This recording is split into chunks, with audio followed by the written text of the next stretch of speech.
संदीप भाऊ ढगे, नारायण भाऊ पिसाळ, बालाजी खैरे यांनी पूर्णा तालुक्यातील कावलगाव येथे उपमुख्यमंत्री अजितदादा पवार यांना वाहिली श्रद्धांजली। काल ज्या पद्धतीने सकाळी बातमी मीडियावर किंवा मोबाईलच्या व्हॉट्सअपवर फेसबुकवर जी प्रसारित झाली ती बातमी पाहून मनाला खूप वेदना झाल्या।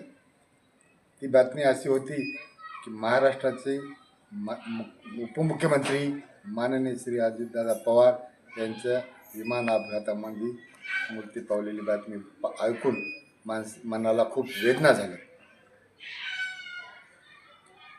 काय भावना असतील त्यांच्या प्रती? अजितदादासारखे व्यक्तिमत्व महाराष्ट्राला भविष्यामध्ये भेटेल न भेटेल हे अजिबात घेत नाही।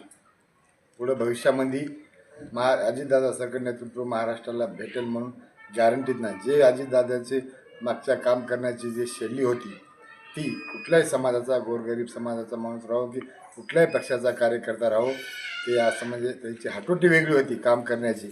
सकाळी 6ला कॅबिनला यायचे ते संध्याकाळी 9-10 वाजता घरी जायचे। ते मग ते कुठल्या पक्षाचं आहे किंवा आपल्या विरोधक की आपल्या जवळचं आहे ते कधी पाहत नव्हते।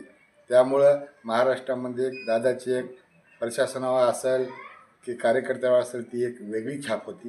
त्यामुळं भविष्यामध्ये असा नेता प्रशासनावर किंवा कार्यकर्त्यावर छाप टाकणारा भविष्यात तयार होणार नाही। हे प्रकार घडल्यानंतर आम्ही तातडीनं आमच्या गावामध्ये आज दुपारी त्यांना सर्व आमच्या ग्रामपंचायतीच्या वतीनं पूर्ण आमच्या कावलगाव सर्कलच्या वतीनं त्यांना भावपूर्ण श्रद्धांजली अर्पण केलेली आहे। त्यामुळं सर्व आमच्या परिसरावर दुःखाचा डोंगर कोसळलेला आहे।